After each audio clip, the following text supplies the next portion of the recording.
Evening. Good to have you. I want to start somewhere very small tonight. There's a moment in the very first 5 nights at Freddy's, right at the end of your 5th shift, where the game hands you a paycheck. $120. Your name printed on it? And a date, November the 12th, and where the year should be, there are 2 little X's. That's it. That's the whole thing. The game just quietly declines to tell you when any of this is happening. And I've always found that funny, because everything that came afterwards inherited it. 12 years of this series now. 9 main games, a shelf of books, 2 films, and it's still declining to answer. So we're going to work through the bits that don't line up. The contradictions, the gaps, the arguments that have been running in this fandom since before some of you could hold a controller. And a fair bit of sorting out what the games actually say, from what all of us collectively decided they said, which turns out to be 2 very different lists. Subscribing is free if you're inclined, and it does help. Entirely up to you. Nothing here builds towards anything, so feel free to drop off part way. Let's start with the most famous thing in the entire franchise, which is also, and I mean this genuinely, one of the smallest. The Bite of 87. Here is the complete canonical source for it. In the first game, the recorded voice on the phone guy, the closest thing this series has to a narrator, is explaining why the animatronics aren't allowed to walk about during the day anymore. And he mentions, almost as a footnote, that there was a bite in 1987, and then he says something about it being amazing what the human body can survive without. That's the lot. That is basically every single word the early games originally gave us about the incident that the entire fandom built its foundations on, before later entries expanded on it. Think about what that actually contains. A year. A vague sense that somebody lost a fairly important piece of their head. And the fact that they lived through it. No name for the victim, no name for the animatronic, no description of what happened, where in the building, or why. It's an aside, it's a man reading off a script going, oh, and there was that thing, the way you'd mention a bad shift you had years ago. And out of that, a decade and a half of theorising. I want to be clear that I think this is brilliant, not a flaw. The reason it worked so well is precisely that it's so thin. Phone Guy delivers it in this apologetic, slightly embarrassed way, like he's aware he's underselling something horrendous. And your brain immediately fills the gap with something worse than any actual answer could be. That's good horror writing. That's the whole trick, but talking a bit about what everyone did with it. Because for years the accepted wisdom was that Foxy did it. Foxy is the broken one, out of order behind his curtain, sharp teeth, jaw hanging open, obvious candidate. And then FNAF 2 came out with Mangle, who is essentially a heap of animatronic parts on the ceiling, with 2 heads and a set of teeth, and half the fandom immediately reassigned the blame. Then there's the theory that the victim was Jeremy, the night guard from the second game, because he gets moved to a day shift at a birthday party right at the end of his week, which does sound rather a lot like being fed to something. All of those are theories, good ones, some of them. None of them are stated anywhere, and they've been repeated as facts so often and for so long that you'll find people who've never played the games explaining confidently which animatronic did it. Now the other bite. FNAF 4 came out in 2015, and at the end of the 5th night, there's a minigame. A little boy, terrified, gets lifted up by his older brother and his mates and shoved into the mouth of a large yellow bear as a joke. The jaw comes down, and the way the game renders it, with the sound and the sudden black, is honestly one of the nastiest things in the whole series. Now, when Markiplier played that scene on camera, he shouted, "Was that the Bite of 87?" And that clip went so far and so fast that for a while it was simply the accepted reading. That scene was the bite. Case closed, except there's a television in that minigame, and it's showing a programme, and there's a date on the screen. 1983. So we've got 2 bites 4 years apart, or we've got 1 bite and somebody's wrong. And you can't easily reconcile them because of this. The child in FNAF 4 dies, that's not ambiguous. There's a whole sequence afterwards where he's saying goodbye, whereas Phone Guy's victim, the 87 one, survives. That's the only concrete detail we have about that incident. Somebody walked away from it. One dead child, one living victim, same event. Doesn't work. The closest thing we ever got to an official nudge came in Sister Location, of all places. There's a hidden room in that game, and there's a keypad, and if you type in 1983, the screens change to show the bedroom from FNAF 4, which is about as close as this franchise gets to leaning over and saying, yes, that game was 1983, please stop. And I love that. I love that the correction was delivered as an Easter egg in a completely different game a year later, rather than as an announcement. That's very much the house style. And since we're on the subject, there's a third bite. In FNAF 6, Freddy Fazbear's Pizzeria Simulator, the business management one, which we'll get to properly later, you occasionally receive lawsuits as part of running your restaurant. And one of them describes a child having his head bitten by an animatronic, severe injuries, but the detail in the text is that the frontal lobe remained connected. The doctors weren't sure how long it would stay that way, which is the exact inverse of the 87 incident. In one, the lobe comes out and the person somehow lives. In the other, the lobe gets bitten off and the victim somehow survives, though changed forever. So there are at least 3 distinct bite incidents across the series. 2. And the fandom has spent 12 years arguing about the bite as though there's a single one to identify. The knock-on effect is genuinely quite strange when you sit with it. Fazbear Entertainment, as an organisation, has now had multiple children's heads bitten by its products in separate documented incidents across at least a decade and a half, and the corporate response each time was to keep operating. Different building, different mascots. That habit comes up again later. It's a pattern. What gets me about the whole bite business, though, is what it reveals about how this series actually works. Nothing about that original line was designed to carry weight. It's a bit of colour dropped in to make a pizzeria feel like it had a history, the kind of detail you write in an afternoon because the room needs to feel lived in. And then several million people took it seriously, and it became load-bearing, and every subsequent game had to either honour it or work around it. There's a version of this where that's a failure. I don't think it is. I think it's the single most interesting thing about FNAF as a piece of storytelling. The audience didn't just consume the thing, they built onto it. And the builder had to keep adjusting the foundations underneath them while they worked, which is a mad way to make anything. Anyway, somebody lost a frontal lobe in 1987, and we will never know who or to what. I've stopped needing to, mostly. Now let's talk a bit about the job itself, because before you get anywhere near the ghosts, this employment situation is genuinely one of the funniest things in games. That paycheck I mentioned at the start, $120 for the week. You've worked 5 nights, midnight until 6, so that's 30 hours.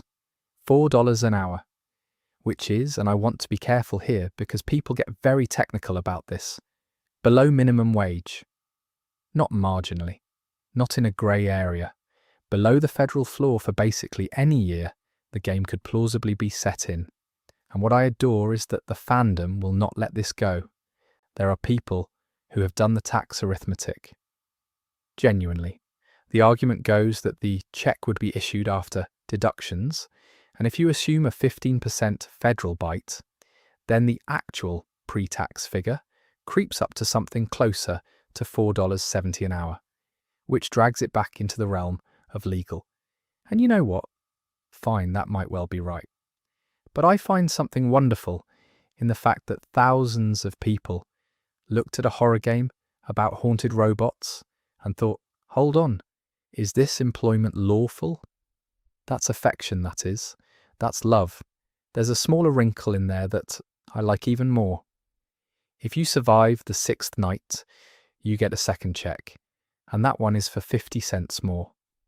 For one night. One extra shift pays more than the entire preceding week. Plenty of people have already explained it.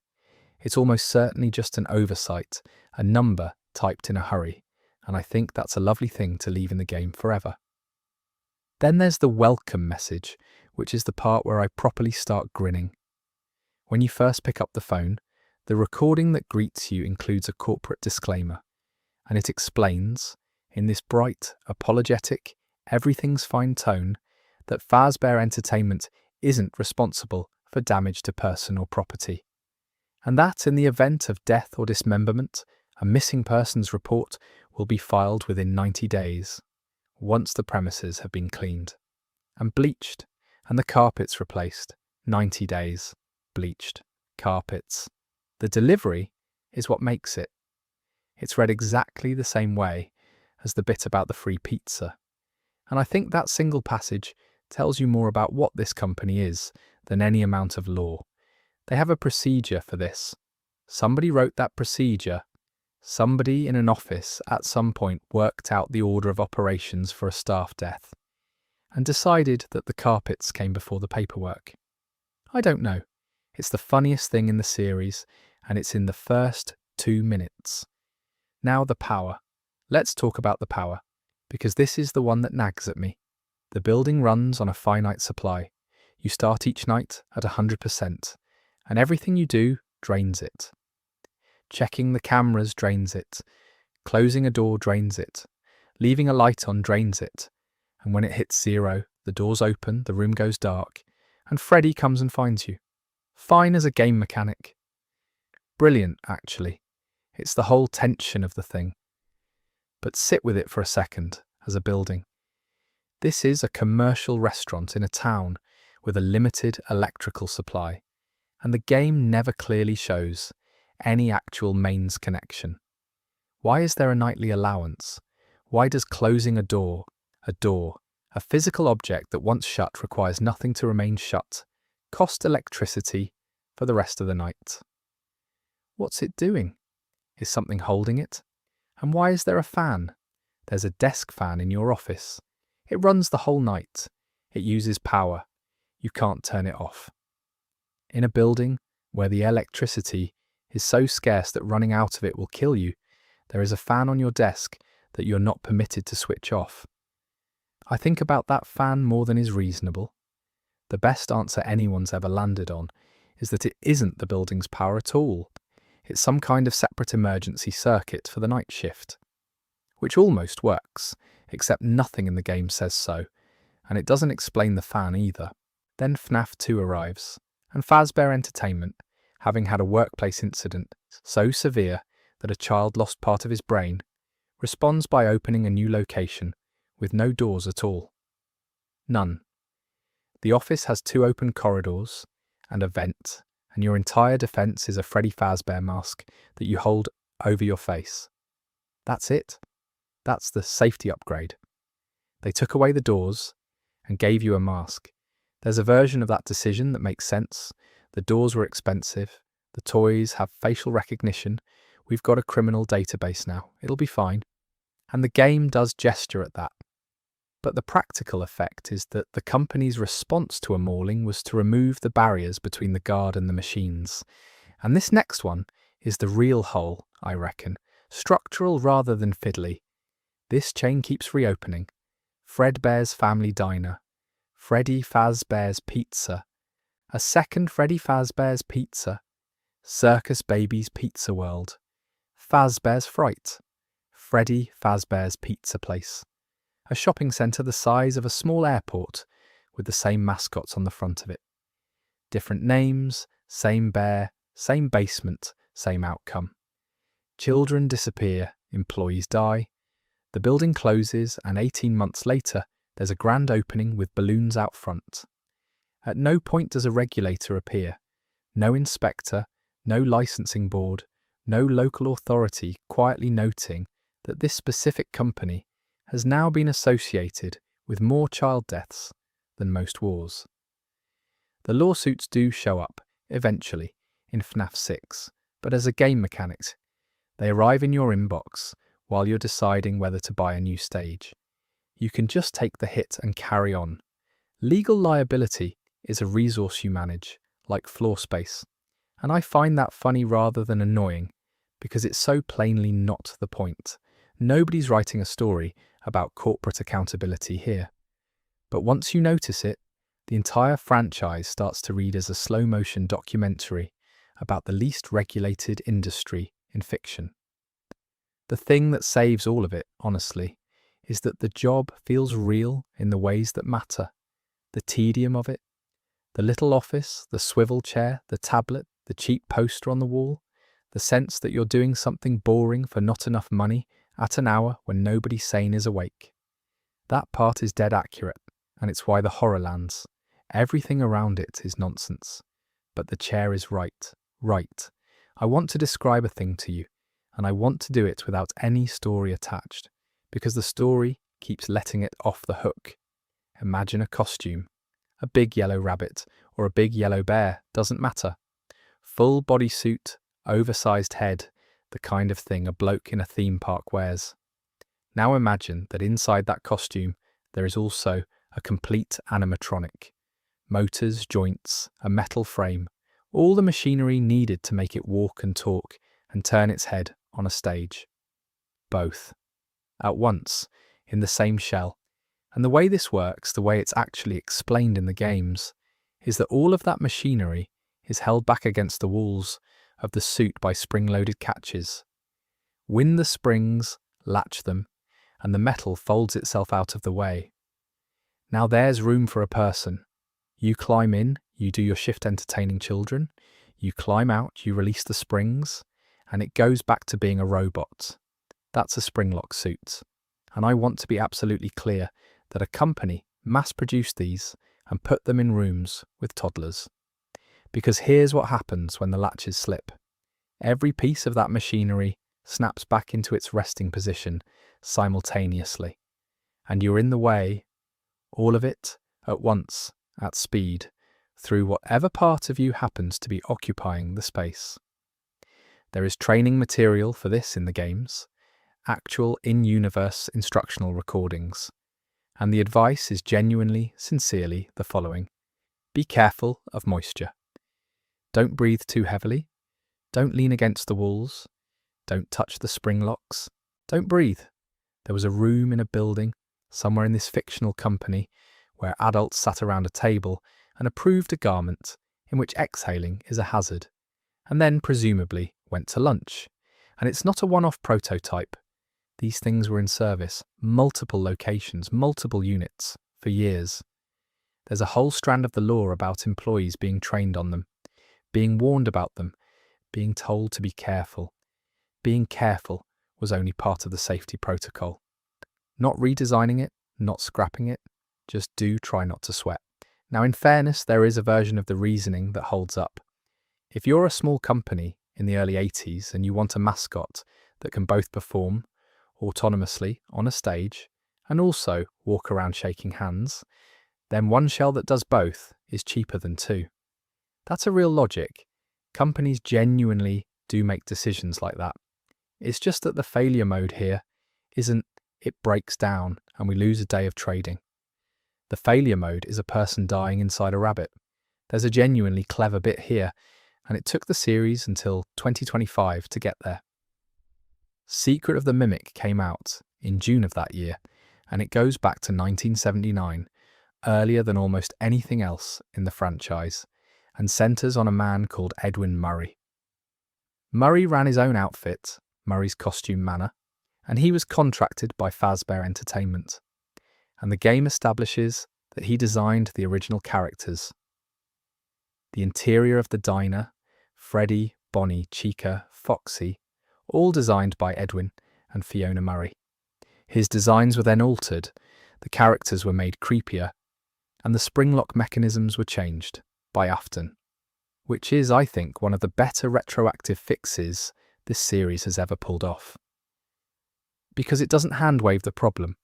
It doesn't say, actually the suits were fine. It takes the stupidest object in the franchise and says, yes, it is stupid, And it is stupid because a murderer got his hands on the blueprints and made it more dangerous on purpose. Suddenly the design isn't an oversight, it's a weapon that got approved because it looked like a costume. I genuinely like that. It's the rare case where a later game reaches back and makes an earlier absurdity better rather than just papering over it. It doesn't fix everything, mind. The suits still got signed off. They were still built, shipped, and used in front of families for years, by employees who were handed a warning about humidity and sent out to entertain a birthday party. Somebody in procurement still saw the spec sheet. Somebody still wrote the training tape. And the training tape is the detail that gets me every time, because it means the danger was known. Nobody was surprised. It wasn't a defect discovered after the fact. It was a documented, communicated, accepted feature of the job. But talking a bit about why it works dramatically, and it really does work. The spring-lock suit is the best piece of horror design in the entire series, and it's the best precisely because it's so badly engineered. The reason it sticks with people isn't the machinery, it's that it turns a costume, a friendly, silly, deliberately harmless object, the sort of thing you'd have queued up to hug as a kid, into something with a hair trigger. Everything else in FNAF is a robot chasing you. That's a fear you can name. This one is different. This one is you, voluntarily, climbing inside the thing, because it's your job, and it's fine, and everyone does it. And then something in the room gets slightly damp. There's no villain in that scenario. That's what makes it land. It's just an object doing exactly what it was built to do at the wrong moment. And the franchise knows it, which is why the suits keep coming back. They're in the 3rd game, they're in the 6th, they're threaded through the books. They're the hinge of the whole Afton story. For something that should have ended a fictional company inside a fortnight, they've had a remarkable run. There's a wall in the 1st game, in the East Hall, where a safety poster hangs. And occasionally, if you happen to flick the camera there at the right moment, the poster has been replaced with newspaper clippings. That's how you find out what actually happened in this building. Not a cutscene, not a phone call, a newspaper on a wall that most players walked past for weeks, without ever seeing, because you're busy watching a rabbit move 3 rooms closer to you. The clippings tell you this. 5 children went missing at the restaurant. A man was suspected of luring them into a back room while wearing a costume resembling one of the characters. The bodies were never found, and afterwards, the animatronics started to smell and to leak something around the eyes and mouths, and a parent described them as resembling reanimated carcasses. That's the founding tragedy of the entire franchise, delivered on a prop you might never look at. Now the arithmetic. 5 children, and on the stage there are 3 animatronics, Freddy, Bonnie, Chica and Foxy off in his cove. 4 suits, 5 kids.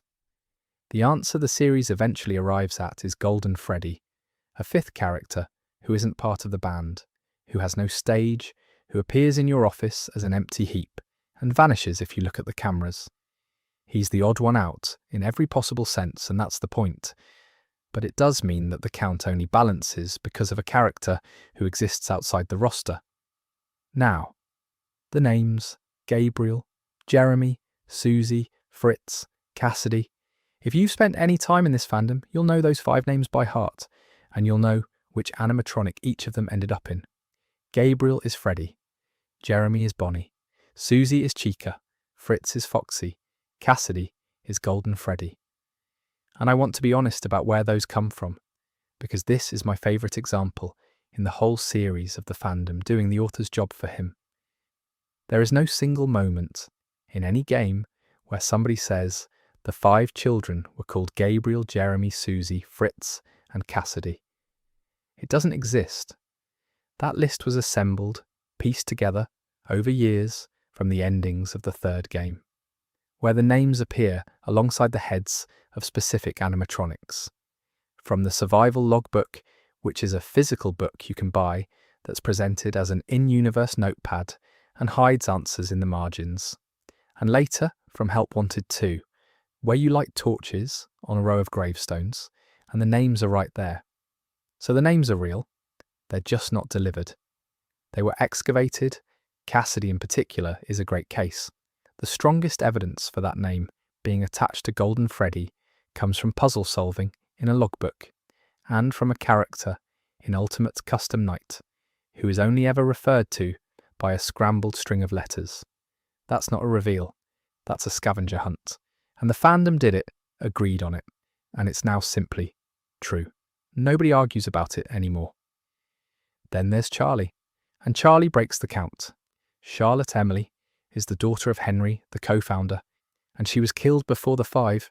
She possesses the puppet, the tall, thin marionette in the box in FNAF 2, the one who hands out the masks and gives the others their bodies in the little mini-games. For years, an enormous number of people assumed Charlie was one of the 5. It's an easy assumption. She's a murdered child. She's in an animatronic. She's clearly important. FNAF 6 separates her out explicitly. She's not one of the 5. She's a separate, earlier victim, and she's the reason the other 5 ended up where they did, which means the actual body count in that founding tragedy is 6. But the newspaper says 5 because the newspaper only knows about 5. Charlie's death was covered up, and that's genuinely well constructed, I think. The number is wrong in-universe for an in-universe reason. It stops being tidy after that, mind. In 2024, Into the Pit came out, a side-scrolling game based on one of the short stories, and it stages the missing children incident directly. You get to watch it happen. And there are 6 victims in that scene, not 5. Now you can reconcile that if you want. Maybe it's counting Charlie, maybe it's a different continuity, and we'll talk about the continuity situation properly later, because it's a proper mess. But the practical effect is that 2 official products depict the same foundational event, with different numbers of children in it. And it gets slightly worse. The gravestones in Help Wanted 2 imply an order to the killings. You light them in sequence, and the order that sequence suggests doesn't sit comfortably with the idea that Charlie was first. There's also a line from Withered Chica in Ultimate Custom Night claiming to have been the first, which is another spanner entirely. So, how many children, in what order, and who was first? 3 questions, multiple official answers, no reconciliation. There's one more thing on that wall, and I never see it mentioned. Go back to those newspaper clippings on the wall in the first game. Read the other ones. Because one of them says that a suspect was arrested and charged. Charged, somebody was taken in for this, and then nothing. It's never mentioned again in any game, ever. There's no wrongful conviction storyline. Nobody's father is rotting in a cell for crimes Afton committed. The plot of the entire franchise from that point onward is that the killer is walking around free, working at these restaurants, doing it again. Either the wrong man was convicted and the series simply forgot about him, which would be a genuinely enormous piece of the story to drop, or the charge collapsed off screen and nobody thought it was worth a sentence. I lean towards the second, honestly. I think it was written as texture. A newspaper needs to say something, so it says the sorts of things newspapers say, and one of those things is that police have made an arrest. It wasn't meant to be a thread, but it's sitting there, in the first game, in the founding document of the whole thing, and it never resolves. There's something I find genuinely moving underneath all this arithmetic, though, and I don't want to skate past it. The reason the fandom went to such extraordinary lengths, the logbook margins, the gravestone order, the frame-by-frame minigame analysis, is that these are children who were deliberately left nameless. The horror of it, mechanically, is that they're a number on a poster. 5. Not 5 people. 5. And thousands of players decided that wasn't good enough and went and found the names. I think that's rather lovely, actually. It's a fandom essentially refusing to let fictional children stay anonymous. Whatever the count is and whatever order they went in, somebody out there knows what to call all of them. A decade of confusion in this series comes down to one thing, and it's a colour. In the second game and the third, tucked away in the arcade minigames, those deliberately awful 8-bit things that play between nights, all flat colours and thick pixels, There's a figure. He walks in from the side of the screen. He's about 20 pixels tall. He has no face to speak of, just 2 white dots, and he's purple. That's the killer. That's the most important character in the entire franchise, and for years he had no name, no face, and no voice. Just a shade. People called him Purple Guy, because what else were you going to call him? And the scene those minigames build towards is, I think, the best thing this series has ever done. It's in the third game. You play as him. He's come back to one of the abandoned locations, years later, and he's methodically taking the animatronics apart, destroying the bodies, presumably destroying the evidence. And then the children come out. 5 small figures. They corner him, and he panics, and he backs into a side room, and there's an old spare suit in there. Spring Bonnie, Yellow Rabbit. He climbs in, because it's the only thing to hide inside. And then it rains, or the roof leaks, or something in the room is simply damp. The game shows you water on the floor, and the springs let go. The way it's animated is horrible in the best way. He doesn't die immediately. He's still standing there, pixel blood coming out of the suit, and he's laughing or grimacing, and the children fade out one by one because they've got what they came for. And he's left in a sealed room in a building nobody's going to open again. That's William Afton, that's how he goes. And it's brilliant. Then the series creates a second Purple Man, and it takes years to untangle. Sister Location came out in 2016. You play as a technician working a night shift in an underground facility full of the company's more advanced machines. The game refers to you as Eggs Benedict, which is a running joke about a broken text-to-speech system. And at the end, on the hardest custom night, you unlock a cutscene where the character speaks directly to his father. And he says his name is Michael Afton, William's son. Now here's why this matters. In that same run of cutscenes, you watch Michael's body change. He starts off looking like an ordinary bloke walking down a street, and frame by frame, cutscene by cutscene, his skin shifts. Tan, then grey-green, then a deeper green, then a light purple, then a much darker purple. His eyes go black, because he's been hollowed out. There's a machine in that facility called the Scooper, and Circus Baby, an animatronic possessed by his sister, talks him into the room with it, and it takes his insides out. And then the main animatronics in the building climb into what's left of him, and wear him as a suit to escape the facility. That's the plot. That's genuinely the plot. And when they eventually abandon the body, in a sewer, in a scene where he's sick and something metal comes out of him, he gets back up. He isn't finished. He just keeps going, rotting, purple. So now there are 2 purple men in this story, a killer and his son, and they are both, visually, that same shade. And the moment you know that, every one of those old minigames becomes ambiguous. Because who is the purple figure in any given scene? For years, everyone assumed one man. Now, there's a reasonable case that at least some of those appearances are Michael rather than William, and the pixels genuinely cannot tell you which. There's a scene where a purple figure is watching a child outside the restaurant. There's a scene where a purple figure kills the puppet's child in a doorway. There are purple figures dismantling machines, and purple figures standing in car parks. Some of those are certainly William. Some might not be. The art style is too coarse to distinguish 2 people who share a palette, and I don't think that ambiguity was planned. I think Scott needed a purple sprite twice, in 2 different contexts, years apart, and the audience did what audiences do. And Michael's own dialogue makes it worse in the most deliberate way. In that cutscene addressing his father, he says something about how they didn't recognise him at first, and then they thought he was him. Which is a stunning line. It's the whole tragedy of the character in about a dozen words. He looks so much like his dad that a group of murdered children mistook him for their killer, and he has spent his entire adult life walking into the buildings where they live. It's also, structurally, an enormous problem, because it retroactively tells you that any scene where the ghosts react to a purple figure might be reacting to the wrong man. there's a further layer that I find almost too neat. Michael's decaying body is why the fandom spent years convinced he was the one inside Springtrap. He's purple, he's dead, but walking, he's obsessed with the pizzerias it fits. And Scott has said fairly plainly, it isn't him. The man in the suit is William. But you can see how it happened. The story handed people two rotting purple men and then declined to label them.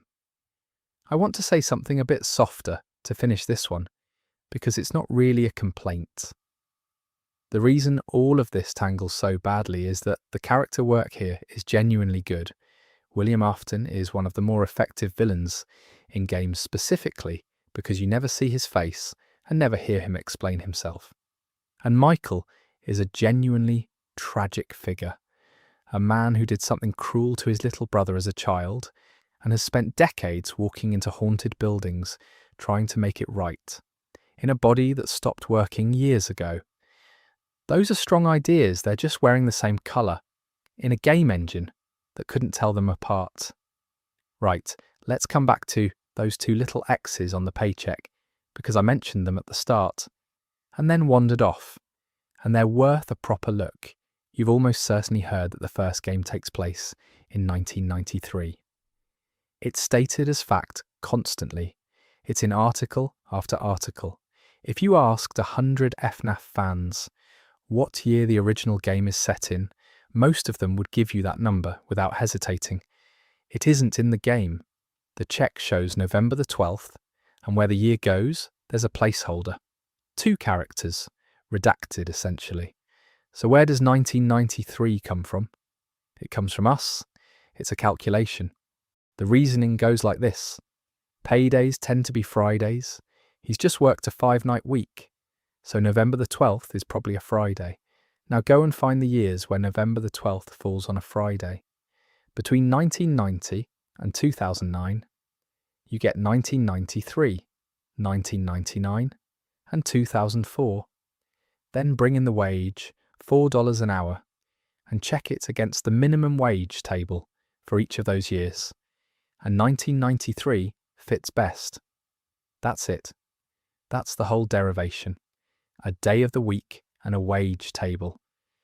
And I want to be clear that it's decent reasoning.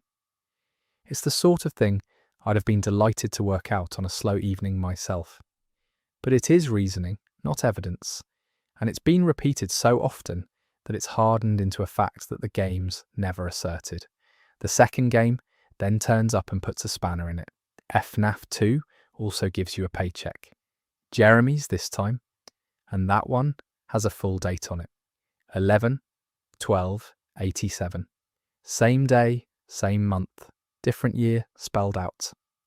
Except November the 12th in 1987 was a Thursday, not a Friday. So one of two things is happening.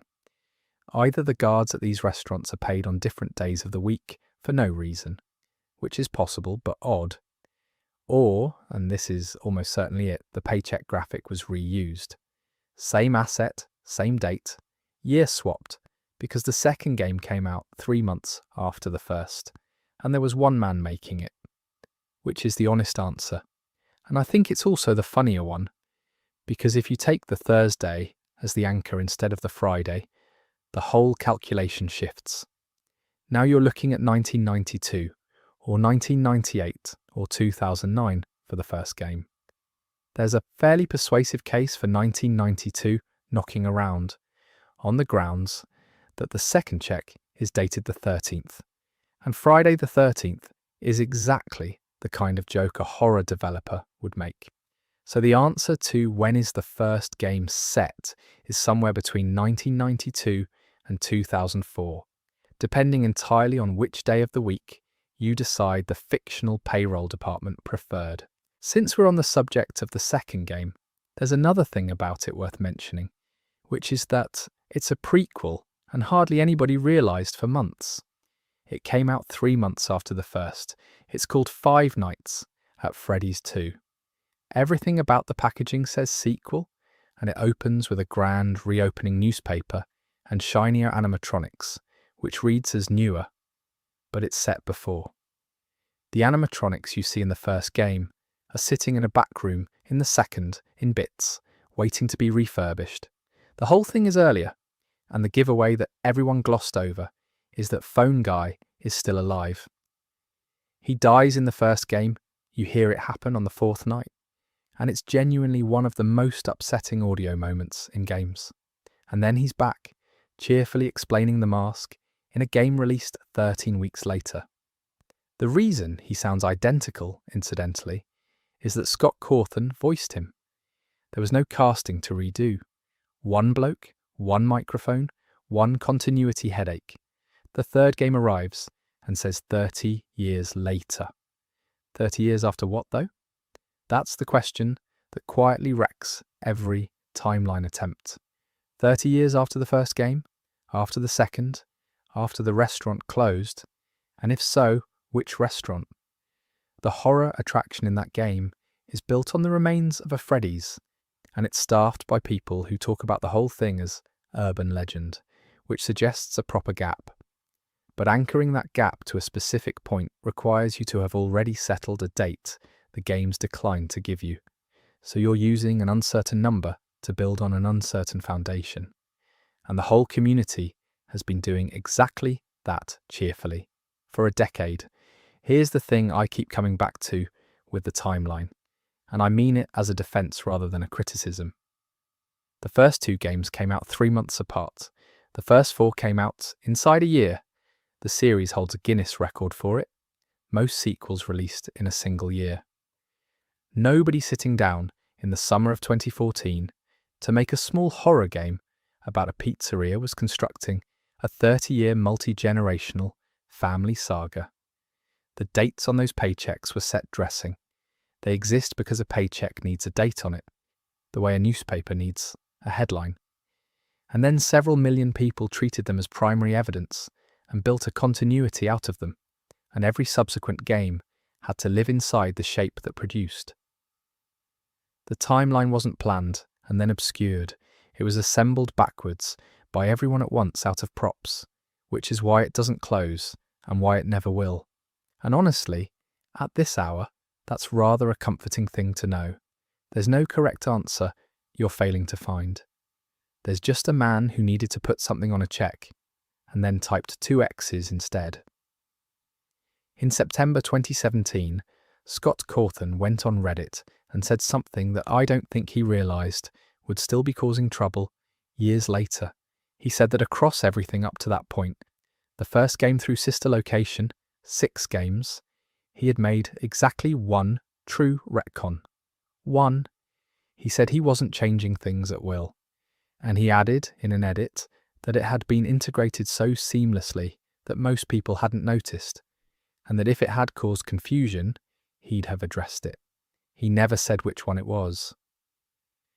I think about that more than almost anything else in this series. Somewhere in 6 games, one thing was quietly changed. And every single person who has theorised about FNAF since that post has been working with a deck that contains one card they cannot identify. You can't even reason around it, because the whole premise of the statement is that it went unnoticed. If it were findable, it wouldn't qualify. The only retcon he'll admit to is, by his own definition, the one nobody spotted. That's either extraordinary confidence or the single best piece of trolling in the history of games, and I genuinely can't tell which. In the same post he said something else, which is arguably bigger. He said Sister Location was used to clear up a misconception from FNAF 4, which reframes an entire game as a correction. And to understand why that mattered, you need to know about dream theory, because for about a year, dream theory was simply what everyone believed. FNAF 4 is the odd one out. There's no restaurant. You're a child, in a bedroom, in a house, at night, holding a torch and listening at 2 doorways, while enormous mangled versions of the characters come down the hall. It's the most frightening of the games by a distance, and it's also the one that makes the least literal sense, because the creatures in it don't look like machines anyone would build. They've got extra teeth, they've got claws, Nightmare Fredbear has a mouth in his stomach, so the fandom concluded, reasonably, that none of it was real. The theory went that the boy in the bed was the bite victim, in a hospital, dying, and the entire first 4 games were his hallucinations. The animatronics you'd been running from for 3 games weren't robots at all. They were a dying child's fever dream. It's a gorgeous theory. It explains the impossible designs. It explains why the nightmares have those distorted proportions. It gave the whole series a tragic frame, and Scott hated it. The evidence against it is now overwhelming, and most of it is deliberate. Sister Location has a hidden room where the camera feeds show the FNAF 4-bedroom and the hallway from the plush trap minigame, meaning those spaces are physical, monitored locations inside a facility, not somebody's imagination. The breaker room map shows them as part of the building, but he didn't stop at evidence, he mocked it. There's a character in one of his smaller games called Dreamgeist, built out of the theory's own supporting details. He rewrote Nightmare Freddy's description in Ultimate Custom Night on April Fool's Day into a joke about it. When somebody posted that Dream Theory should die, he replied wondering who came up with it in the first place. That's a man who has watched a theory eat his story and is politely losing his patience. And I have a small amount of sympathy for both sides here. The fandom wasn't being stupid. FNAF 4, genuinely, is presented in a way that invites that reading. But there's something quite exposing about a creator having to spend a subsequent game and several years of public comments dismantling an interpretation that was more popular than his actual plot. Which brings us to the box. At the very end of FNAF 4, after everything, you're shown a box. Locked, held shut with 2 golden locks. And a line of text says that perhaps some things are best left forgotten, for now, without mentioning anything about something inside being kept forever. The pieces all being there, or needing to put it back together to see what's inside. That box has never been opened. It's been 10 years. It has appeared or been referenced in multiple things since. It turns up in the books. It's become the single most requested answer in the entire franchise. And it has never opened. And here's the detail that I think quietly ends the conversation. Cawthon has said that his own idea of what's in the box changed over time. So there isn't an answer being withheld. There's an answer that moved. Whatever was in that box in 2015 isn't what was in it in 2018. And by the time he stepped back from the series, it may not have been anything in particular at all, which means the most famous unanswered question in FNAF isn't unanswered. It's unasked. It's a locked box that was put there to feel like a promise, and the promise stopped pointing at anything. I don't think that's a failure either, weirdly. I think it's the most honest thing in the franchise. It's the admission underneath it that I like. Somebody moved something quietly while everyone was watching and got away with it. One retcon, he says, integrated seamlessly. Nobody spotted it. I believe him, incidentally. That's the maddening part. I completely believe there's exactly one, and I have absolutely no idea where. What follows is a pile rather than a list. None of these deserve a section of their own. All of them live in my head rent-free. The endoskeleton rule. This is the stated reason the animatronics attack you, and it's given right at the start of the first game. They're programmed so that a bare endoskeleton, machinery walking around without a costume on it, is a rule violation, and must be corrected by stuffing it into a spare suit. And their facial recognition is new. But at night, they don't read a person as a person. They read you as a naked robot, which requires a system sophisticated enough to identify a policy breach and enforce it, but not sophisticated enough to notice that the policy breach is wearing a uniform and drinking a coffee. I love that. Both halves of that sentence are doing an enormous amount of work. The mask. In the second game, your defense is a Freddy Fazbear head that you put on. Cardboard, more or less. And it works. Machines that have been hunting people for years, that have facial recognition systems the company's very proud of, are entirely defeated by a bloke sitting very still with a novelty helmet on. Except the puppet, who is not fooled at all, and Foxy, who couldn't care less, and Balloon Boy, who just wanders in and steals your torch batteries. Balloon Boy. He doesn't kill you. He can't. He walks into your office, giggles, takes your light, and leaves you sitting in the dark for the rest of the shift, while something enormous makes its way towards you through the vent. He is the most hated character in the series, and he has directly harmed the player in multiple games. That isn't a plot hole. I just wanted to bring him up. Foxy's sign. There's an out-of-order sign in front of Pirate Cove in the first game. Permanently, in a functioning restaurant that is open to the public and serving families. One of the four main characters starts off broken with an out-of-order sign in front of him, but he eventually leaves his cove to attack instead of just sitting there unfixed. Honestly, that's the most realistic thing in the building. The building itself. Go through the camera map of the first game and find the way out. There isn't one. There are no windows on any feed. There's no exterior door visible anywhere. There's a kitchen with no working camera, a supply closet, and a lot of corridor. You are as far as the game is willing to show you in a sealed box, which is excellent for atmosphere and completely mad as a floor plan for a business that has to let 100 children in and out on a Saturday. The smell. Those newspaper clippings mention it. The machines leaking around the face and the odour, and a parent comparing them to reanimated corpses. And the restaurant stayed open. That's the bit. Not the leaking. The staying open. Somebody complained to a member of staff about the smell, and that complaint went up a chain, and at the top of the chain, a decision was made to continue trading. There was a meeting about it. The lawsuits. In the sixth game, you're running the restaurant yourself. It's a business simulator, genuinely. You buy furniture, you manage a budget, you print advertisements, and legal action arrives as a mechanic. Letters come in.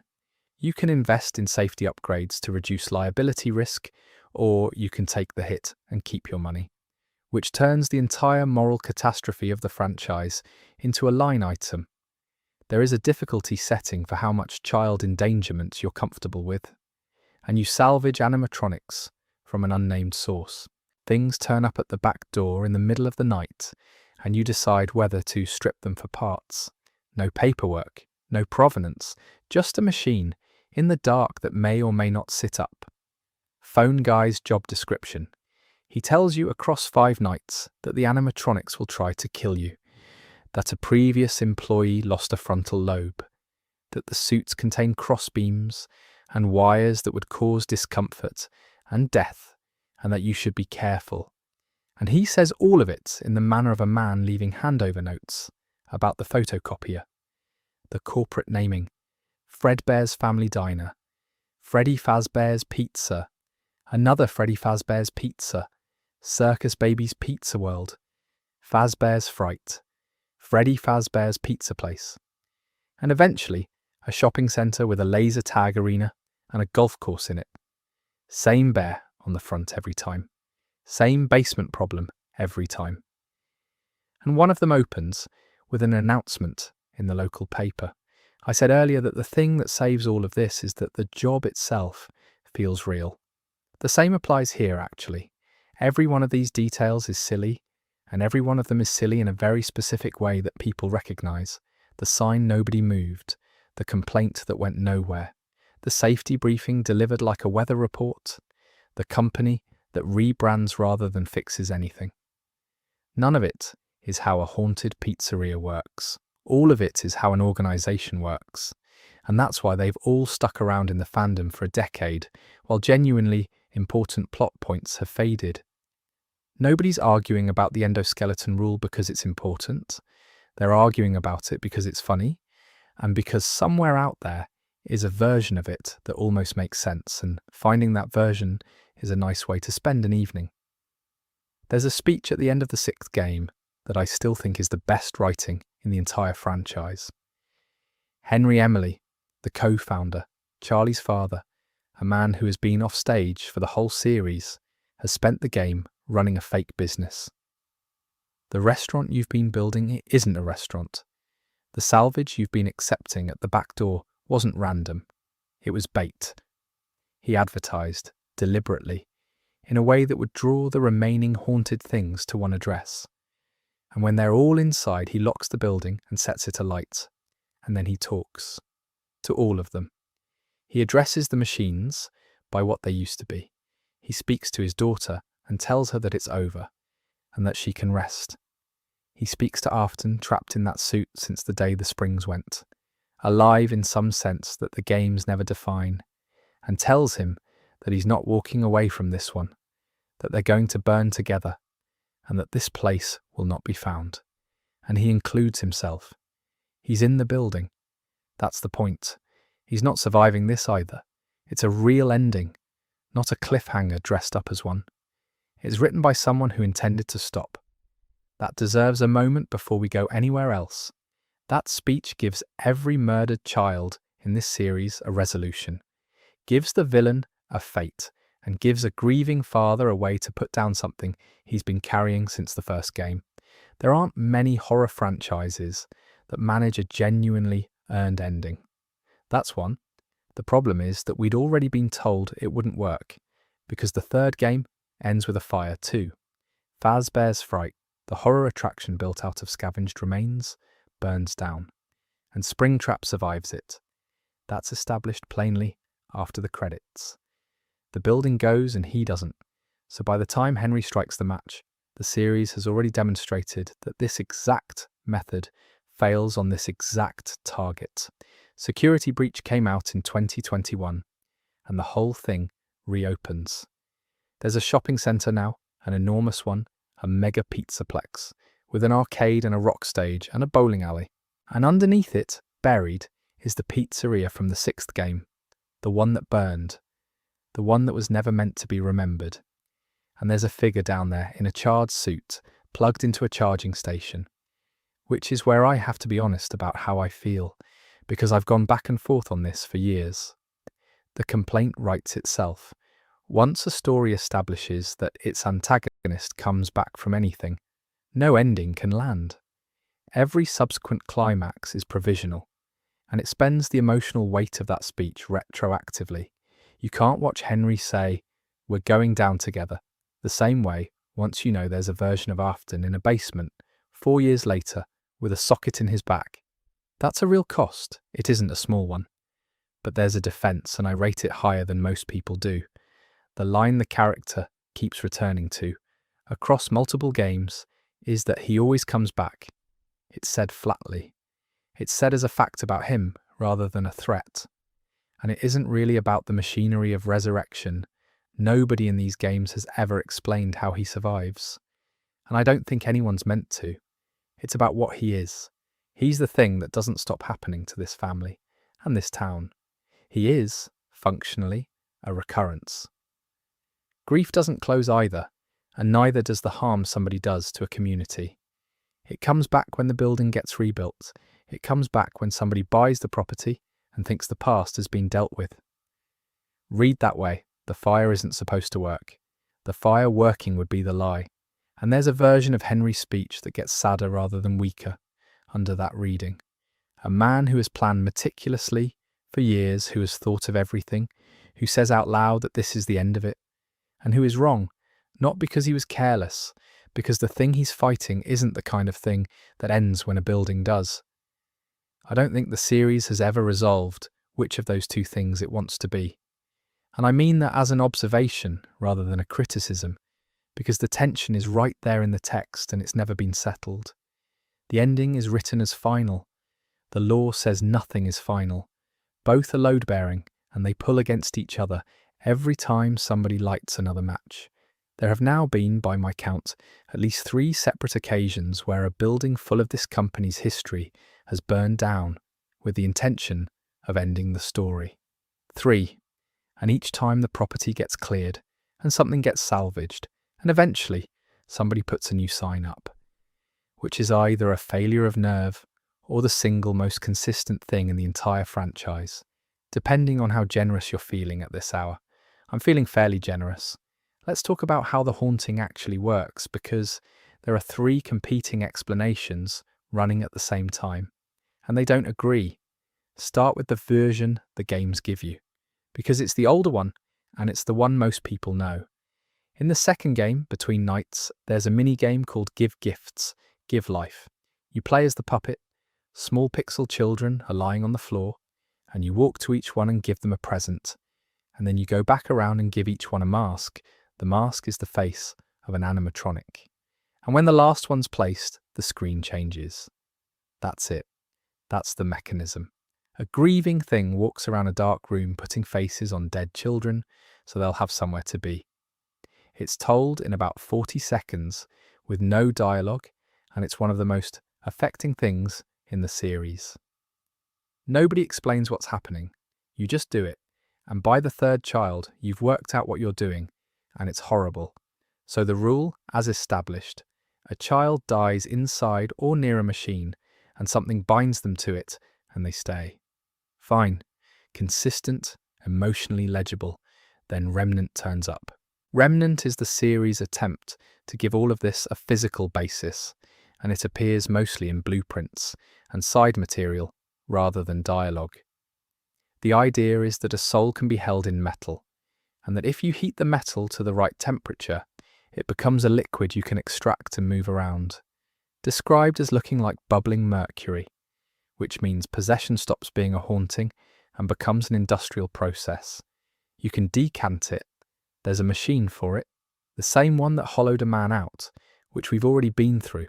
Afton's entire late career project is essentially soul manufacturing with a temperature gauge. And I have complicated feelings about that. Because on one hand, it explains an enormous amount. It explains why a set of machines built decades after the original murders can be haunted. It explains what Afton was actually doing in that underground facility rather than just being generically evil. It gives the whole thing a mechanism, and mechanisms are satisfying.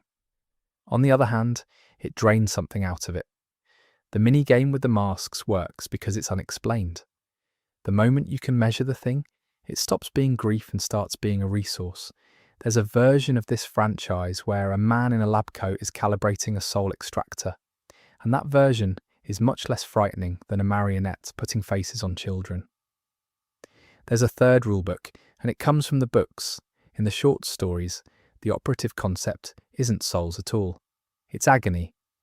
The idea developed through a character who collects objects from the sites of terrible events is that intense negative emotion soaks into whatever's nearby, torture implements, murder scenes, things that were present when something unbearable happened, and the objects then behave as though they're haunted without any ghost being involved.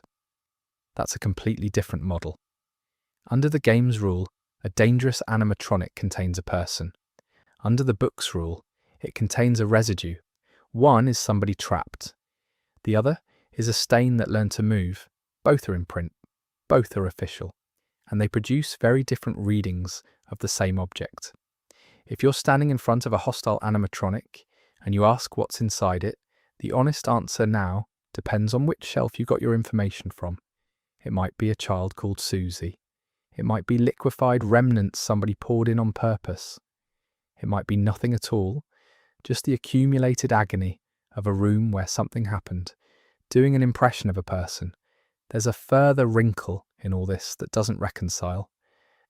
The third game ends with the children being released. That's the whole point of it. You work through a series of hidden minigames.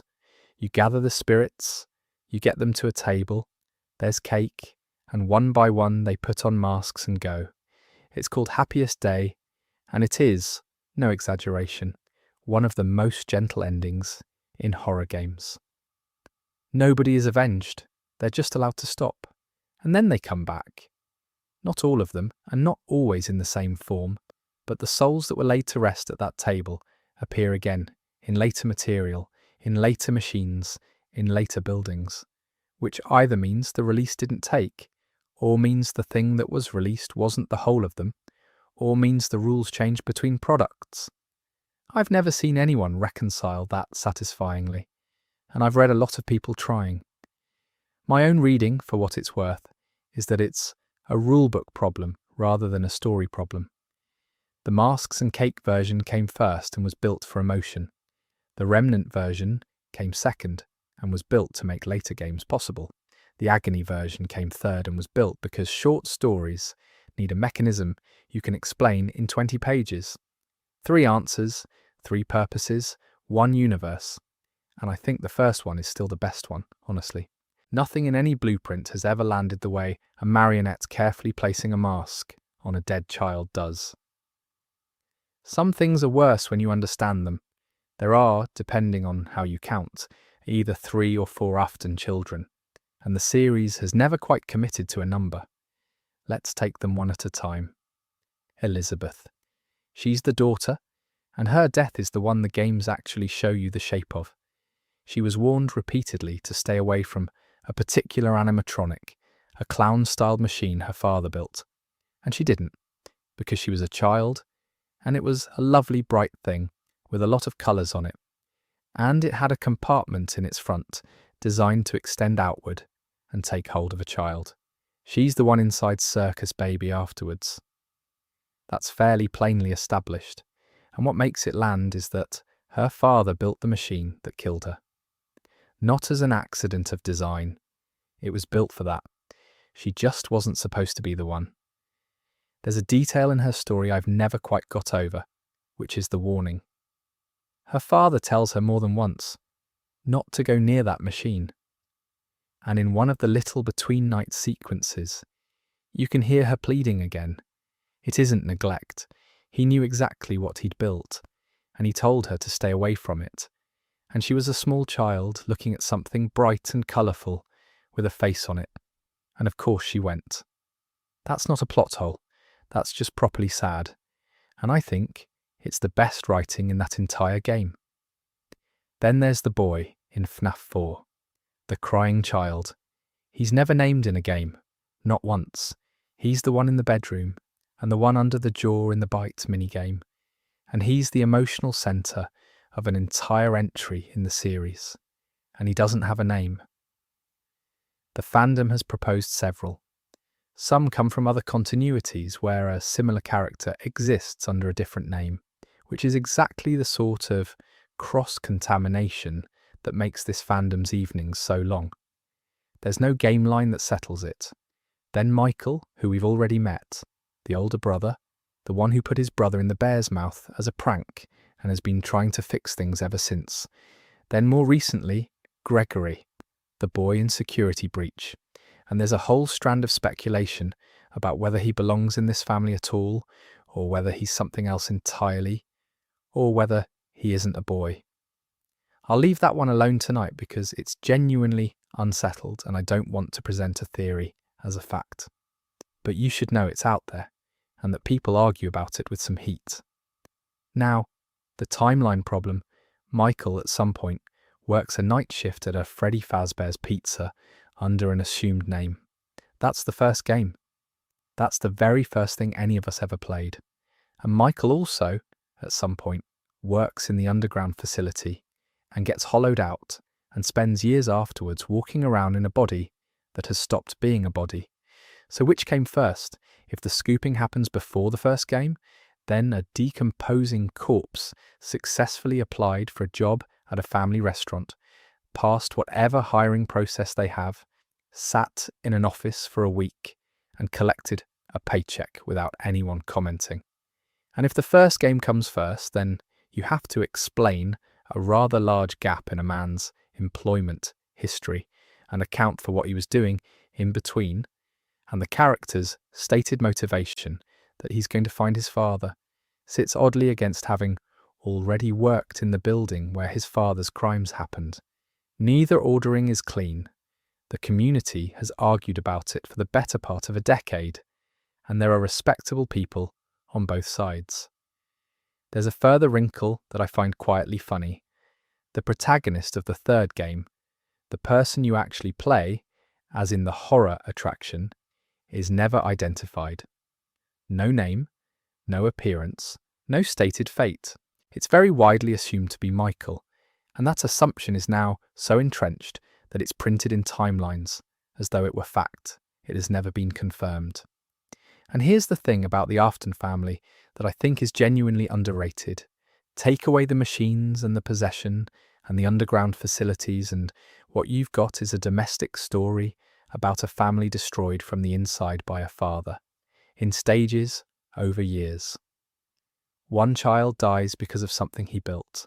One child dies because of a prank the eldest played in a building the father owned. The eldest spends his adult life trying to undo it, in a body his father's own technology ruined. And the mother is only mentioned once in a newspaper article. Not once in any game is she mentioned until the newspaper in FNAF 2. There is no mother in this story. That's a genuinely black and quite well-observed piece of writing, and it's buried under a decade of arguments about which year a paycheck was issued, including, I should say, arguments I've been thoroughly enjoying for most of the last hour. Every timeline this fandom has ever built needs an anchor, and for years the anchor was a small diner called Fredbear's Family Diner. That's the original. Before the pizzerias, before the chains, there's a modest place with 2 yellow characters in it, a bear and a rabbit, and 2 men running it. Henry Emily, the one who's good with machines and stories, and William Afton, the one who's good with machines and nothing else. That partnership is the seed of everything. 2 friends start a business. One of them turns out to be what he is, and the other spends the rest of his life on it. And it's a genuinely good foundation, because it explains the springlock suits. Those 2 original characters are the wearable ones, and it explains why the later restaurants inherited such a strange product line. The trouble is that the opening date has never held still. You'll see 1983 cited constantly, because there's material that supports it, and because the bite minigame we talked about sits in that year. You'll also see 1982 attached to Fredbear's from other sources. There's an argument for the first pizzeria being established in 1983 rather than the diner, which shifts everything by a year in a way that quietly wrecks half a dozen calculations built on top of it. The second film opens in 1982 at what it explicitly calls the first Freddy Fazbear's Pizza, not a diner, a pizzeria, which relocates the origin point of the entire franchise onto a different building with a different name. Now, the films are their own thing, and I've already said I've stopped minding, but it does mean that if somebody new asks you where all this started, the honest answer is, which version are we doing? Then there's Midnight Motorist, and I have to mention it because it's the strangest 3 minutes in the whole series. It's a minigame in the 6th game. You drive a car along a road at night. The car is purple. The figure driving it is orange, which everyone has decided is Afton anyway, on the grounds that the palette in these minigames has never been reliable, and orange is close enough. You arrive at a restaurant. You go inside. There's a green man standing outside the building who tells you, "Come on, you know you can't be here. Don't make this more difficult than it has to be." You leave. You drive home. You go upstairs and shout at a closed door, and the person behind it doesn't answer. You go into the back garden. There's a broken window and footprints leading away across the grass, and in the corner of the yard there's a mound of earth, and then it ends. Nobody has ever confirmed who the person in the booth is. Nobody has confirmed who was behind the door or who ran, and while the official guidebooks describe the mound as a secret grave, they don't confirm who is buried there. There's a line about somebody running off again, which implies a history. That's all you get. It's the closest this series has ever come to just handing you a short film and walking away. And I find it genuinely brilliant, because it's the only sequence in FNAF that trusts silence. Everything else is either a jump scare or a phone call explaining something. This is a man having the worst night of his domestic life, rendered in 20 colours, with no narration whatsoever. It also, obviously, resolves nothing. It has generated more theories per second of runtime than anything else in the franchise, and I suspect it always will, because there isn't enough there to be right about. But talking a bit about the partnership itself, because that's what all of this rests on. The thing that makes Henry work as a character is that he's barely in it. He's a name on a founding document, and a voice at the very end. He doesn't appear as a playable figure, he doesn't have a jump scare, but he now has an official design that people cosplay. He's just the other one. The friend who was there at the start who lost his daughter to his business partner, and who then spent decades quietly building the thing that would end it. There's a practical question underneath it that nobody ever asks, incidentally, which is what Henry actually knew and when. He worked alongside this man for years. He designed things with him. His daughter was killed by him. And the sixth game makes clear that at some point he worked all of it out and started building towards an answer. But the gap between those two states, friend, and then the man quietly constructing a trap, is never shown. Not in a minigame, not in a phone call, not anywhere. The single biggest change of heart in the whole franchise happens entirely off-screen, and we only ever meet him on the far side of it. And the two yellow suits in that first small diner are the whole story in miniature. Same design, same mechanism, same room. One of them became a memorial. The other became a coffin. I'd watch a film about that diner. Not the ghosts, just the two of them, in 1980-something, arguing about whether the rabbit needs a bow tie. I want to spend a bit of time on Security Breach, because it's the strangest entry in the series, and most of what's odd about it isn't really lore at all. The setup is this. It's the future, properly the future, decades on. And Fazbear Entertainment, having comprehensively failed at running restaurants, has built a shopping centre. An enormous one. Multiple floors, a rock stage, an arcade, a bowling alley, a golf course indoors, a laser tag arena. It's the size of an airport. You're a boy called Gregory, and you're hiding in it after closing, and one of the animatronics is helping you. That last part is the genuinely new thing. Glamrock Freddy, the bear, the headline act, finds you and decides to protect you. There's a hatch in his chest, and you can climb inside, and he carries you around, which is a lovely inversion, given that everything this series has ever done with a hollow bear has been horrifying. He's also, and I want to give the game credit here, a well-written character. He's tired, he's malfunctioning. He talks about being different from the others and not knowing why. There's a real warmth to him that the series hadn't attempted before. The game around him doesn't quite work, though. It shipped in a state that even sympathetic players found rough. You could walk through walls, characters got stuck in geometry. There are 6 endings, and several of them contradict each other, and the game itself doesn't tell you which one counts. That's not a lore puzzle. That's an unresolved development question that the audience then had to solve by consensus, which is why the free expansion, a year and a half later, had to do so much work, including simply strongly hinting which ending was the real one. That's a genuinely unusual thing to need to do. Then there's Vanessa. She's the security guard, and she is, or is connected to, a figure in a rabbit costume who's been stalking the building. The game is deliberately unclear about how much of that she knows, or remembers, or controls, which is a good idea. A person who might be doing terrible things during blackouts is properly unsettling.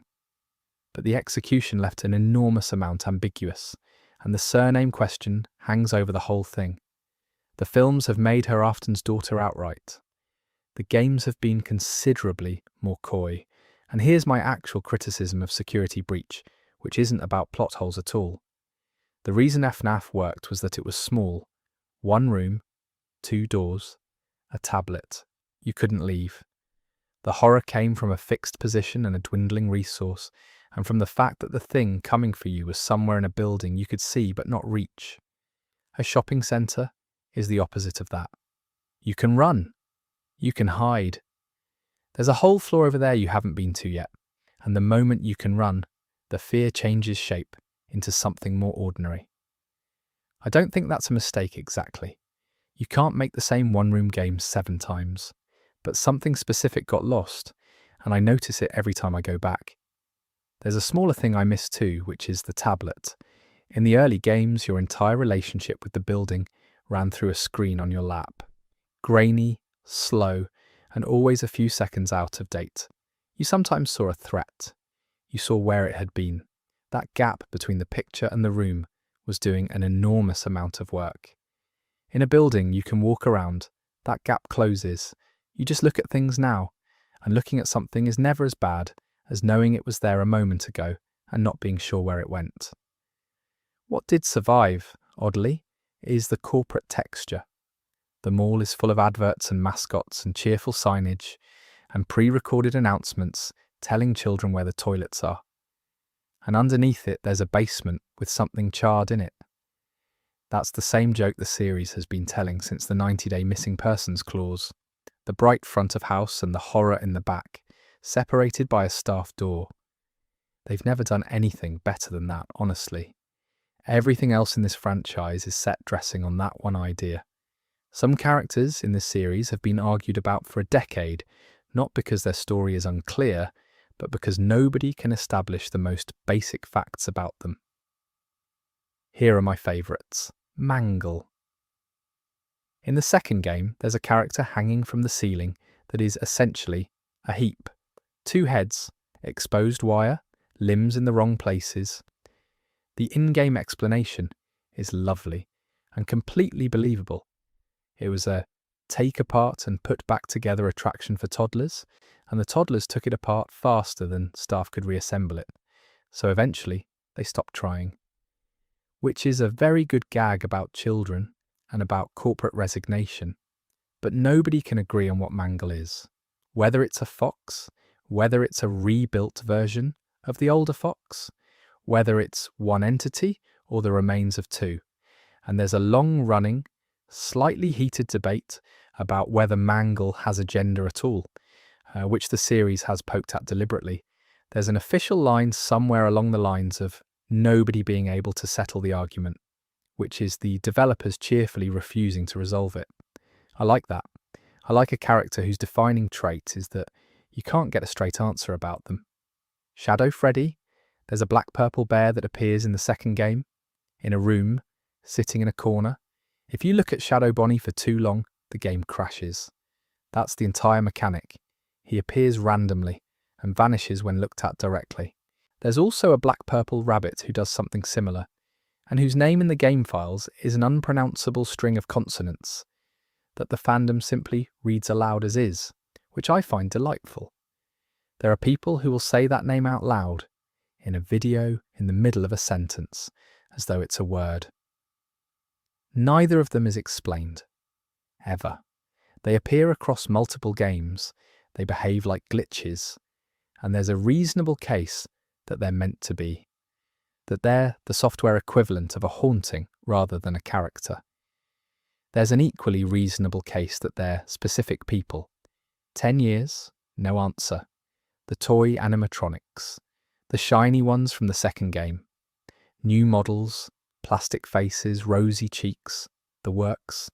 They were brought in as the modern replacements, and they're only in one game. What happened to them? They get scrapped mostly. The third game refers to the older models being kept, and the newer ones being disposed of. But there's a persistent question about whether they were ever haunted, and if so, by whom? And if not, why several of them behave exactly like the haunted ones. They're the only major cast in this series who arrive, cause an enormous amount of trouble, and then simply stop being mentioned. There's the withered set as well. The originals, in the back room of the second game, in bits. There's something genuinely upsetting about their design that I think is under-discussed. Bonnie has no face, not damaged, gone. You can see straight into the head.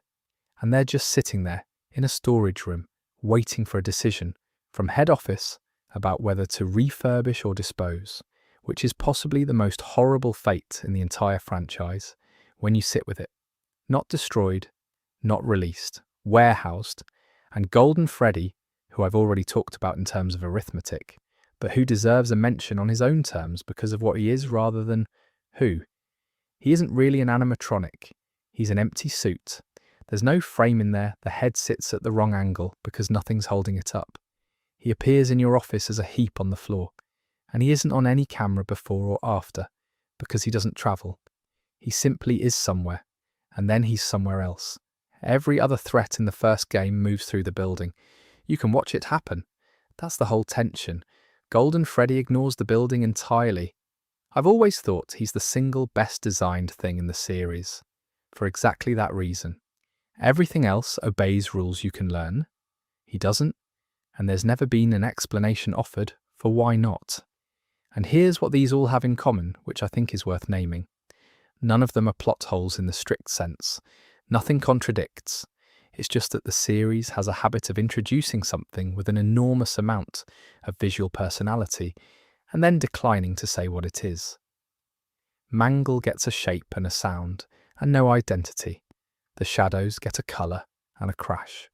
Golden Freddy gets to break the rules of a game he isn't really in. And the fandom, faced with a shape and no name, does what it always does. It gets to work. There's a game in this series that isn't really a game. Ultimate Custom Night came out in 2018, and on the surface it's a novelty. 50-odd characters from across the whole franchise, and you set the difficulty of each one individually, and then you try to survive. It's a fan service box, it shouldn't matter, except it's set in hell. That's not a metaphor. The premise, as far as anyone can work it out, is that Afton is dead, and this is what's happening to him. He's in an office and every machine he ever built or ruined is coming for him, over and over, and there is no morning at the end of it. The shift doesn't finish, it just runs again. And there's a voice in there. A character who speaks to him directly and tells him that she's the one he should not have killed, that she'll keep him here, in this place, for as long as it takes, that she isn't letting go. It's the closest thing this franchise has to a final judgment, and it's delivered in a game that most people bought as a joke. There's also a small figure sitting by a lake in that game. Old Man Consequences. If you go and sit with him, he tells you to leave the demon alone, and the screen goes quiet, and you can just stay there. Fishing. Not playing. I think about that a lot.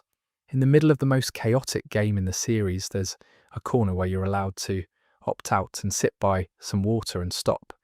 And here are the things that were never answered and I'm now fairly confident never will be. Who the third game's protagonist is. Never named, never shown, fate never stated. What's behind the door in the driving minigame. And what the mound in the garden is. What the boy in the bedroom was called. What's in the box. Which retcon he made. And the one that still nags, the arrest in that first newspaper. Somebody was charged, and the series moved on, and it's been sitting on that wall ever since doing absolutely nothing. There's a thought I have about all of these, and it took me an embarrassingly long time to arrive at it. Every one of them is a question that a person would ask, not a law question, a human one. What was that boy called? Who was in the booth? What happened to the man they arrested?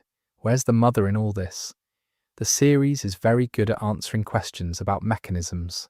It'll tell you how the suits work, how the souls move, what the machine in the basement does, which ending counts. Give it a technical problem and it'll build you a whole game to solve it. Ask it about a person and it goes quiet. I don't think that's a design philosophy. I think it's just what happens when a story is assembled out of props and minigames and hidden rooms rather than written down in order.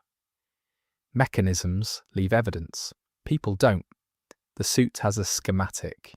The boy in the bedroom never got a line of dialogue with his own name in it, because he never spoke, because the game was about listening at a door in the dark. So we ended up with an enormously detailed world in which the machinery is fully documented and almost none of the human beings are, which is, when you say it out loud, a fairly accurate description of what it's like to look into any real tragedy from a distance. The paperwork survives, the names get lost, plenty of people are annoyed about that list, and they've got a case. 10 years of deliberate obscurity is a lot to ask of an audience. I'm less bothered than I used to be, and it's for a fairly small reason. The parts of this series I go back to aren't the documented ones.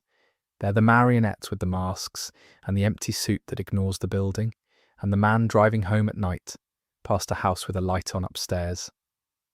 None of those have answers attached.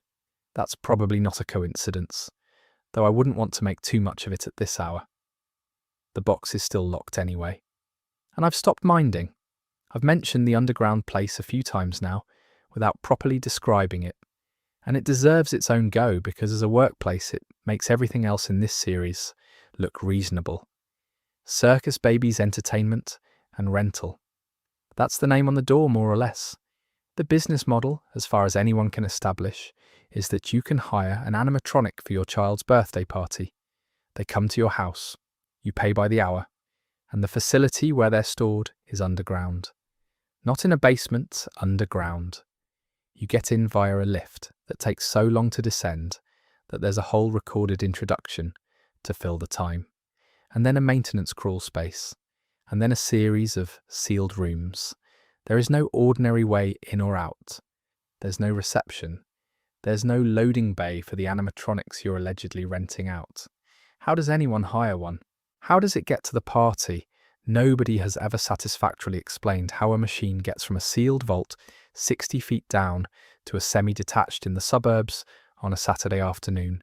And the game does not care. And then there's your induction. You're greeted by an automated voice assistant called Hand Unit. And Hand Unit is one of the best comic creations in games. It's relentlessly cheerful, entirely unhelpful, and its keypad is broken in a way that means it cannot read your name and instead calls you Eggs Benedict on your first night. And when you try to correct it, it apologizes and does it again. It gives you a keypad tutorial for a door that's already open. It congratulates you on tasks you haven't done. At one point, it tells you the temperature is fine while you are quite plainly in danger. That's the joke, and it's a good one. Every corporate voice in this franchise is chirpy and useless, and Hand Unit is the purest distillation of it. It is a maintenance system that has been installed in a facility where people die. Now, the job itself. Your actual duties, as described, involve crawling through a series of ducts to reach a control room, and then occasionally administering electrical shocks to the ballerina animatronic Ballora from the control module when she refuses to perform. That's the job. That's what you are hired to do. There's a button and a graph, and you're expected to keep a machine in line by hurting it, in the dark, alone, for 6 hours. And nobody mentions it at the interview. There's a room in there with a hanging animatronic that you have to reach past. There's a room you're told to hide under a desk in. There's a set of instructions about crawling into a machine's chest cavity to reset something, and the instructions are read out in the same tone as a coffee machine, explaining that it's out of beans. And here's the properly odd part, the one that makes it more than just a comedy of workplace safety. Almost everything down there was built by one man, for reasons that have nothing to do with entertainment. The rental business, as far as anyone can tell, is essentially a cover. The machines have compartments designed to hold a child. The building has a room in it whose only function is to remove the inside of a person. So the joke about the useless voice assistant sits on top of something much worse, which is that the entire operation is a front, and the cheerful automated onboarding is part of the disguise. Same trick as the 90-day clause, in other words, just with better production values. There's one more thing down there I want to mention, because it's my favourite Easter egg in the franchise. In the private room, on a monitor, there's a soap opera playing. It's called The Immortal and the Restless. You can watch it between tasks. It's a full melodrama in bad animation about a woman and a vampire and a series of romantic misunderstandings. And it plays out across the whole game in little installments. It has nothing to do with anything. It's just on. And I love that. In the middle of a game about a man being hollowed out by his own dead daughter, there is a television playing a rubbish soap, because somebody down there in that facility, at some point, was bored and wanted something on. That's the detail that makes the place feel real to me, not the murder equipment, the telly. Anyway, do not accept a job in that building. I know that's not advice anyone needs. I'm giving it anyway. Here's a sentence I never expected to say about a horror game series. To fully understand the plot of a video game released in 2023, you need to have read a collection of short stories aimed at teenagers. Let me back up. In 2015, the first FNAF novel came out, The Silver Eyes, and people immediately asked the obvious question, which was, is this the answer? Does this book explain the games? And Cawthon gave a very clear reply. He said the games and the books should be treated as separate continuities, even though they share familiar elements. He said the book is canon, just as the games are. And then the crucial part, that this doesn't mean they're intended to fit together like two pieces of a puzzle. That's about as unambiguous as anyone has ever been about anything in this franchise. Two versions, both real, neither explains the other, and for a while that held. The novels told their own version, a different Charlie, a different sequence of events, a different set of children, and the games did their thing, and the fandom kept the two piles separate. Then the short stories started arriving, Fazbear Frights, and later Tales from the Pizzaplex, dozens of them. Little self-contained horror stories, most of them about someone who wanted something badly and got it in the worst possible way.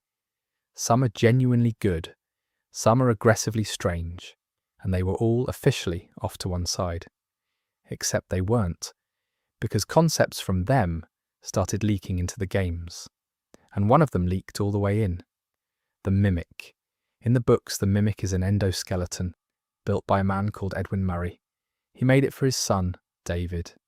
And when David died, Murray kept working on it, and kept teaching it, and what he taught it, through his own grief and anger, was violence. It learns by copying. That's the entire concept. It watches and it repeats, and it doesn't distinguish between the things worth copying and the things that aren't. A book character, firmly, explicitly, in the pile that wasn't meant to fit. And then in 2023, the Free Ruin expansion for Security Breach came out and made it the answer. Ruin establishes the Mimic as the true force behind the events of Security Breach. It confirms which of the base game's several endings is the real one, and it retroactively reframes Glitchtrap, the figure from Help Wanted, the one everybody had spent 4 years assuming was a digital version of Afton, as something else entirely, or at least as something that might not have been him.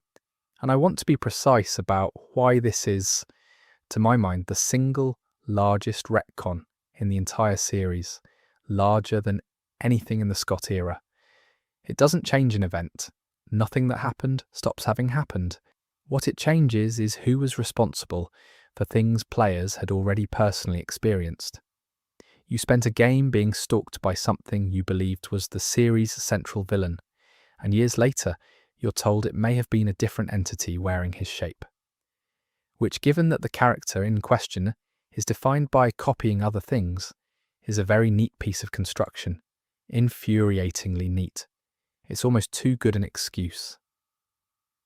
In June 2025, Secret of the Mimic arrived and did the thing that makes retcons stick, which is to go backwards and build the foundation.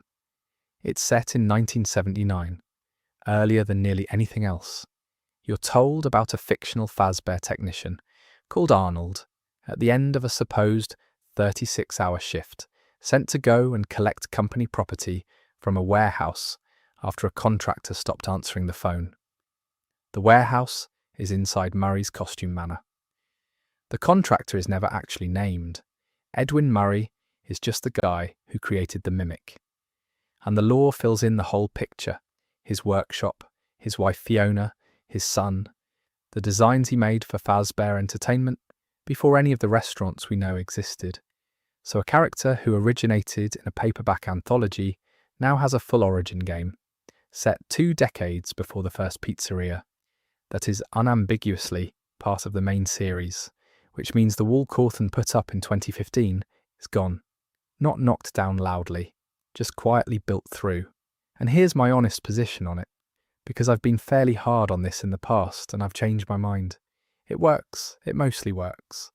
The Mimic is a better fit for what Security Breach actually contains than the version everyone assumed. The 1979 material is genuinely strong, and the spring lock explanation we talked about earlier is a real improvement on what came before. It's a franchise that noticed a load of loose ends in a warehouse and built a building around them. The seams show. They always show. But the thing is more coherent afterwards than it was before, and that's rare. The wider situation, though, is properly untidy now, and I'd feel wrong not saying so. There are the main games. There are the novels, which are a different story with the same names. There are the short story collections, which now feed into the games selectively rather than wholesale. There's a whole competing framework for how possession functions in the books. The idea that intense negative emotion soaks into objects and makes them behave as though haunted without any actual ghost involved, which is a completely different mechanism to what the games use.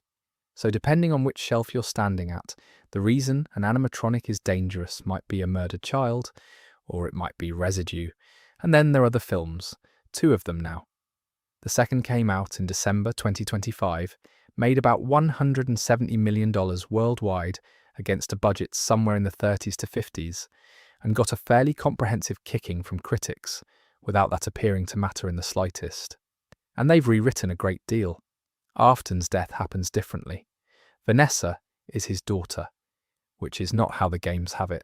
And the second film opens in 1982 at what it calls the first Freddy Fazbear's Pizza, which quietly relocates the origin of the entire franchise away from Fredbear's family diner, the small yellow bear diner that every timeline attempt in the games is anchored to.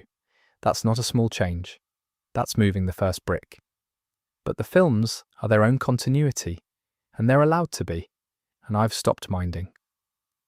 The franchise now runs several official versions of its own history simultaneously, and appears entirely unbothered. There isn't a canon anymore, so much as a set of them, and each one is internally consistent enough to be worth its own evening, which is either a mess or a rather modern way of running a story, and I genuinely go back and forth depending on the hour. That's most of it then. A bite that turned out to be 3 bites, one of which we can pin on Fredbear. A costume that killed people because its unsafe design and poor maintenance made it deadly. 5 children on a poster, and a theorised 6th in the ground. 2 men wearing the same colour in a game engine that couldn't tell them apart. A fire that keeps not working. A locked box with nothing in it because the answer moved. Multiple separate rule books for what's actually inside a haunted machine, all of them official, each with its own spin on how possession works. A family with either 3 children or 4, depending on who you ask. And a mother who is never mentioned once. A diner that might be a pizzeria in 1982 or 1983, in a town nobody can place. A man driving home at night past a mound of earth in the woods near his home that has never been explained and never will be. A possessed bear suit that ignores the walls. A heap on the ceiling that everybody calls mangle. A shopping centre built on top of a building that was supposed to have burned. And a short story character from a paperback who turned out, 12 years of continuity later, to have been behind more of it than the man everyone was watching. And a soap opera playing on a television in the home of somebody who'd been hollowed out because he wanted something on in the background. And underneath all of it, a small game about a pizzeria that somebody made on his own, quite fast in the summer of 2014, with no expectation that anyone would still be picking at it 12 years later. That's the part I keep coming back to. None of these gaps are carelessness. Almost none of them are even mistakes. They're what happens when a story gets adopted by far more people than it was built to hold. A date on a prop becomes evidence, a throwaway line becomes a founding myth, a purple sprite gets used twice and spawns a decade of argument, and the person who made it has to keep working while all of that is going on around him, adjusting things quietly, occasionally moving something and hoping nobody notices. One retcon, he reckons. Seamlessly done. I've never been able to find it and I've stopped looking, mostly because the looking was always the nice part, and I think that's the real answer if there is one. These games are full of holes because they were built in public, at speed, by people responding to an audience that kept arriving somewhere first. Every gap is a spot where somebody had to catch up in a hurry. That isn't damage. That's just how a thing looks when it's assembled while people are already standing in it. The paycheck is still the best emblem of it, for me. The very first game, the very first week, and where the year should go, there are two little characters that say nothing at all. It's not hiding an answer. There was never an answer there to hide. It just needed something on the line. And then several million people, very close, and I love that. I love that a placeholder became a research project. There's a great deal more of this if you want it some other night. The Afton family on their own could fill a night, the sister, the brothers, the whole sad arithmetic of who did what to whom and when. Or the books properly, which are stranger than most people realise. Or the question of what's actually in that box, which has no answer, and is therefore an excellent thing to talk about for 2 hours. That'll do for tonight though. Thanks for keeping me company. The restaurant will reopen. It always does.